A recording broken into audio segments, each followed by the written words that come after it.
Olá, tudo bem com você? A graça e a paz do Senhor Jesus. Estamos aqui para mais este devocional e que o Senhor seja bom conosco e bom comigo.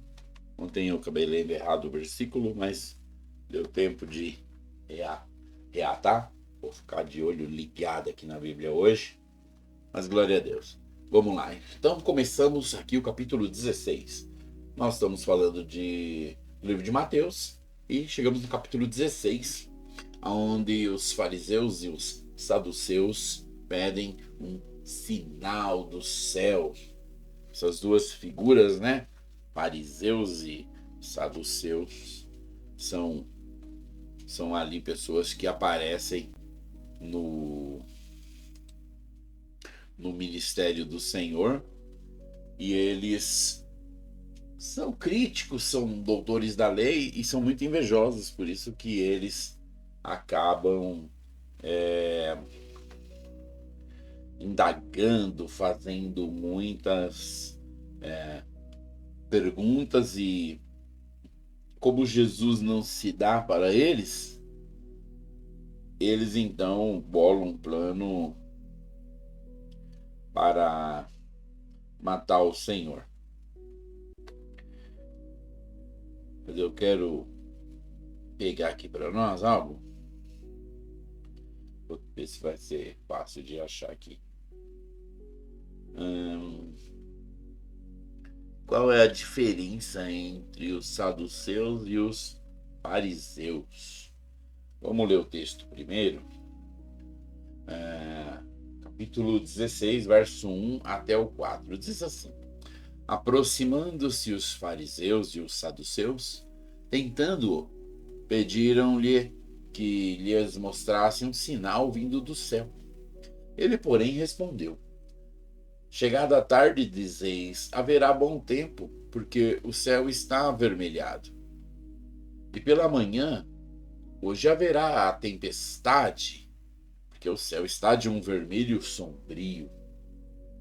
Sabeis, na verdade, discernir o aspecto do céu, e não podeis discernir os sinais dos tempos. Uma geração má e adúltera pede um sinal, e nenhum sinal lhe será dado senão o de Jonas. E deixando-os, retirou-se. É um texto curto, mas com implicações muito grandes. Deixa eu ver se vai ajudar nós aqui essas informações. A diferença entre saduceus e fariseus é uma das mais marcantes dentro do contexto religioso e político do judaísmo nos tempos de Jesus. Ambos eram grupos influentes, mas tinham crenças teológicas e comportamentos distintos. Então era bem mais ou menos isso. Eles eram grupos que cuidavam da política e da religião, que era tudo uma associação só. Israel não tinha rei nessa época, porque o rei era romano, que estava ali então escravizando, e eles então tinham essa crise. Socialmente, os fariseus, eles eram um grupo próximo do povo comum, e eles eram ligados nas sinagogas, também com o ensino da lei. E muitos escribas, mestres da lei e rabinos eram fariseus. Ou seja, o escriba é aquele que escreve, porque isso era algo mais. Não era algo comum na época, quem sabia ler e escrever.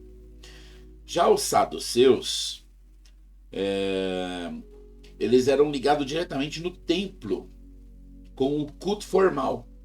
E eles tinham uma influência política muito forte.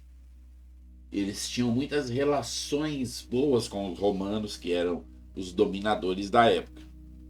Então, geralmente, o público saduceu era rico e membros do Sinédrio. O Sinédrio era o tribunal judaico. A outra diferença entre eles está na questão das crenças religiosas. Os fariseus acreditavam em anjos, espíritos, acreditavam na ressurreição dos mortos, eles defendiam tanto a lei escrita quanto a lei oral. E os saduceus, então, eles rejeitavam a ressurreição. Eles não acreditavam que tinha ressurreição. Por isso que quando aquelas pessoas que querem falar de Jesus, nós vamos acabar vendo isso mais para frente, e eles chegam em Jesus e contam uma história que uma mulher casou com um moço e morreu, aí depois ela casou com o irmão desse moço, né? Como diz a lei, para não deixar ali o irmão perder a geração. O outro morreu também, e assim foram 7 homens que casou com ela, e os 7 morreram e ninguém teve o filho. Aí eles querem tentar pegar Jesus, ele fala, quem vai ser o esposo dela no céu? Aí o Senhor fala, o céu não é lugar de continuar os casamentos daqui da terra, rapaz. Então, esses são os saduceus, eles não acreditavam na ressurreição. Eles apenas acreditavam no Pentateuco. O que é o Pentateuco? É os 5 livros de Moisés, que vai do Gênesis até o Deuteronômio. Acredito que só isso aqui tá bom para nós. Então esses eram os saduceus e os fariseus. Eram diferentes, mas essa igualdade deles aqui, por que eles estão juntos aqui? Porque esses 2 grupos estão sofrendo com o ministério de Jesus. Nós acabamos de ver a multiplicação de pães, e essa multiplicação de pães gerava muito assunto. Era como se fosse nos dias de hoje, os Instagrams assim, trend topics do Twitter, o Instagram, todas as redes sociais está postando a multiplicação, os pães se multiplicando e todo mundo comendo, aquele multidão de gente comendo, e Jesus só com uma oração, os discípulos servindo. E aí toda a gente ali religiosa que não fazia nada disso, muita inveja. Então, por causa da inveja e da ira do ministério de Jesus, eles estavam juntos, foram pedir um sinal. Vamos para o sinal agora? Então eles vão lá, pedem o sinal, e o Senhor traz a resposta para eles. A partir do verso 2 ele diz assim: chegada a tarde, dizeis, haverá bom tempo, porque o céu está avermelhado. Verso 3: e pela manhã, hoje haverá tempestade, porque o céu está de um vermelho sombrio. Sabeis, na verdade, discernir os aspectos do céu e não podeis discernir os sinais dos tempos? Veja, o que o Senhor quer dizer com isso?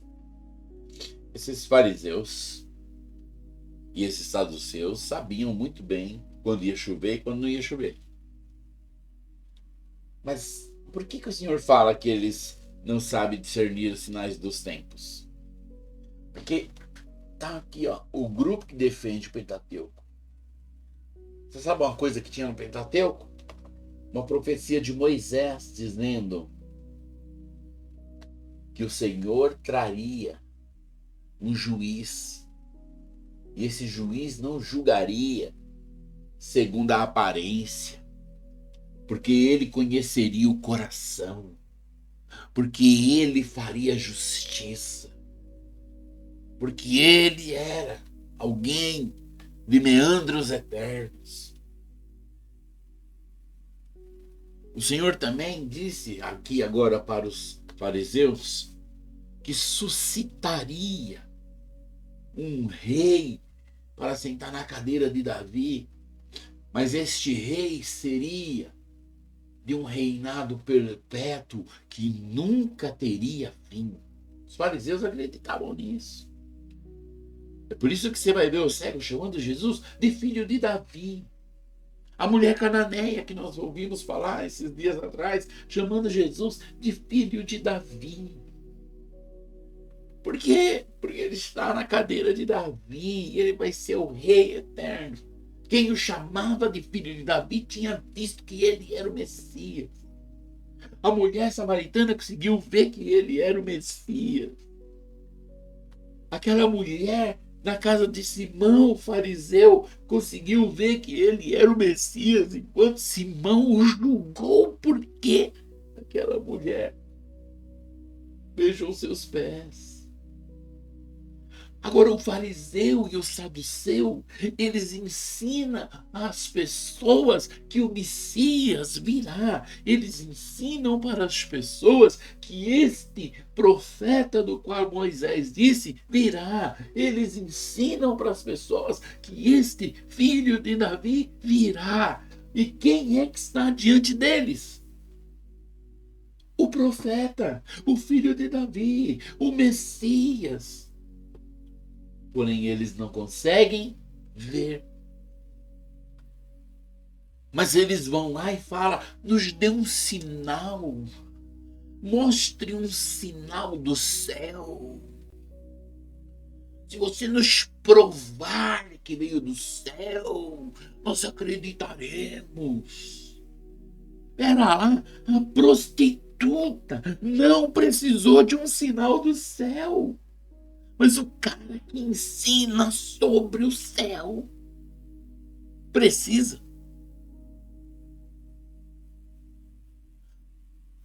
Oh Deus.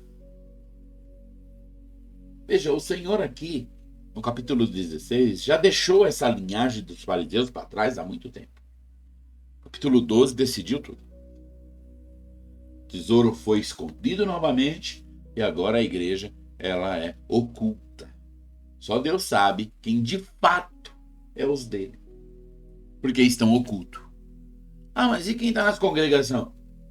Há filhos de Deus e há joios ali. Quem é os filhos de Deus e os joios? Não mexais. Os anjos, na consumação do século, saberás. Ou que sejamos filhos de Deus, amém? Você que está me ouvindo, que sejamos filhos de Deus. Então o Senhor, ele fala para eles, mas vai ter um sinal sim, rapaziada. Vai ter um sinal sim. Verso 4. Uma geração má e adúltera. Má, porque eles roubavam as próprias mães e os pais. Má, porque eles pegavam a glória de Deus para ganhar a vida boa. Adúltera, porque o Deus deles era o ventre, como diz o Senhor. Adulterava o Senhor com o próprio ego. Então uma geração má e adúltera pede um sinal. Mas o Senhor diz, só vai ser dado um. O de Jonas. Qual é o sinal de Jonas? O sinal de Jonas, o Senhor já tinha falado com eles outra vez. Ele está repetindo, ele não está falando aqui pela primeira vez. O sinal de Jonas é que ele ficou 3 dias e 3 noites no ventre do grande peixe. E o Filho do Homem ficará 3 dias e 3 noites no coração da terra. Estou usando as palavras da Bíblia, da linguagem atualizada da Bíblia. Então nós temos esse pedido do sinal, né? O sinal de Jonas, aonde alguns escribas e fariseus vai no Senhor e pede, e ele então fala. Isso está em Mateus 12:38, que é ali a terceira vez que o Senhor é rejeitado como Deus, como Messias. E aqui então o Senhor, quando eles voltam a pedir um sinal, o Senhor só fala isso. Só tenho o sinal de Jonas para vocês. Se vocês não conseguem me enxergar como Messias, paciência. As prostitutas têm enxergado, os bêbados têm enxergado, os coxos têm enxergado, os leprosos têm enxergado. Inclusive o Senhor ainda fala, eles precedem muitos de vocês no céu. Porque alguns só chegaria para o Senhor depois que ele morresse. Mas esses aqui que ele está falando, prostituta ou bêbado, tá? Eles já conseguiram ver o Senhor antes. Que privilégio, que benção, que glória. Ei, deixa eu te falar, você já viu o Senhor de fato? Você é conquistado por Ele. Ele te ganhou. Ele é dono do seu coração. Ou ainda, você sente muitas dificuldades. Você talvez precisa de um sinal. Deixa eu te falar. O sinal de Jonas já passou. Mas agora, o Senhor tem para nós o toque. Ele toca em nós. Ele move em nós. Através do apóstolo Paulo, o Senhor revelou que o Espírito, ele nos convence que somos filhos de Deus. Eu sou 100% convencido disso. É assim que eu vivo, é disso que eu vivo, é para isso que eu vivo. E glória a Deus por isso. Ei, você está me ouvindo? E ainda não é um filho de Deus? E o Senhor está tocando muito no seu coração nessa hora? Eu quero orar com você. Mas antes, sobre este filho, sobre essa filha, que ouve este devocional e que ainda não nasceu de novo, eu quero, no nome de Jesus, declarar sobre a vida dele. Que ele possa, no nome de Jesus, confessar-te com a boca, receber-te com o coração. Repete comigo: eu confesso que o Senhor Jesus é o meu dono, é o meu Pai. Eu peço para o Senhor me aceitar como seu e me levar adiante das questões eternas, da graça salvífica que me alcança nessa hora. Vamos repetir essa? E me levar por meio da graça salvífica que me alcança nessa hora, para todo sempre. Amém.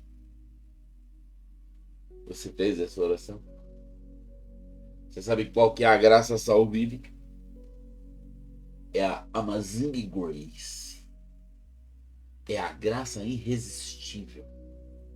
É a graça que é mais forte do que o seu livre-arbítrio. Ela te ganha. Você não consegue resistir. Você não consegue dizer não. Por isso você foi atraído. E salvo. Louvado seja o Senhor. Amém? Mais novo filho de Deus, da família de Deus. Seja bem-vindo. Te espero amanhã para o nosso devocional, junto com os outros filhos que também participam deste devocional.